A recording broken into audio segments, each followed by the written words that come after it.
Hey, my name's Omar, and I'd like to demonstrate my programming project. So what I've done is in Python 3, I've coded a game of 3D Pong, but I've adapted it so that people who are blind or have low vision can also play the game. So there are two versions, normal version and low vision version. First, I'm going to show normal version. So either version has two modes, match mode and practice mode. Match mode is where you play a game to 10 against an AI and you get to choose a difficulty. And practice mode is where the AI watches you play, and as it watches you, it adapts its behavior to best suit your needs for practice. So if you're not very good at returning curveballs, then that's what it's going to practice with you so you can get better. So I'm just going to demo a match mode at difficulty 6.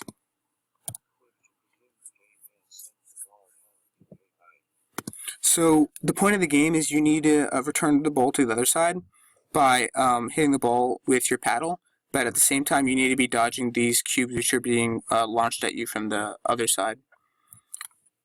As I was coding the game, I tried to model it as realistically as possible. So to incorporate the ball's motion, I modeled it with physics equations, kinematic equations I learned from physics class. And to model the ball's behavior when it hits the wall or the other paddle, I included kinetic equations.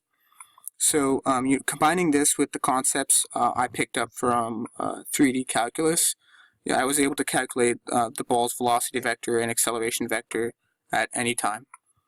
And another feature that was incorporated as a result of me trying to make it as realistic as possible was you can place a torque on the ball with your paddle. And by that, what I mean is you can give the ball a curve. So depending on how the paddle is moving, the direction and its speed, you can give the ball a different curve. And this gets pretty tricky on higher difficulties because the AI gets very good at being able to give these hard curves. So now I'm gonna show you low vision version.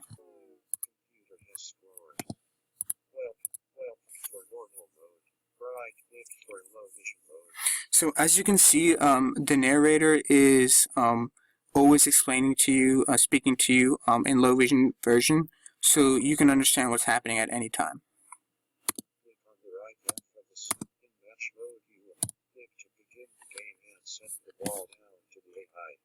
So the past couple menu screens, the narrator was just explaining to you how the game works, and I'm just going to explain that right now.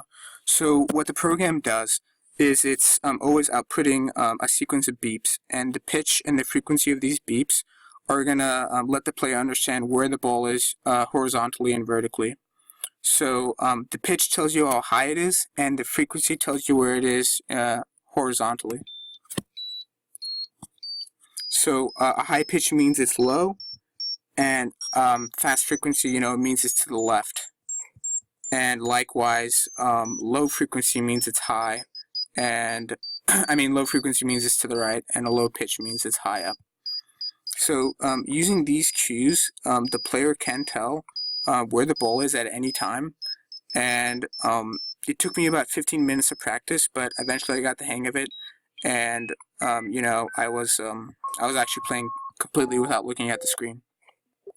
So ultimately I wanted to convert a game that is generally seen as a game that requires a lot of hand-eye coordination and a lot of vision, but make it playable by people who are potentially completely blind.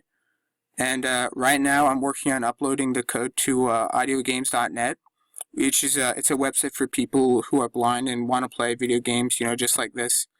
And I can't wait for that to happen. Thank you for watching.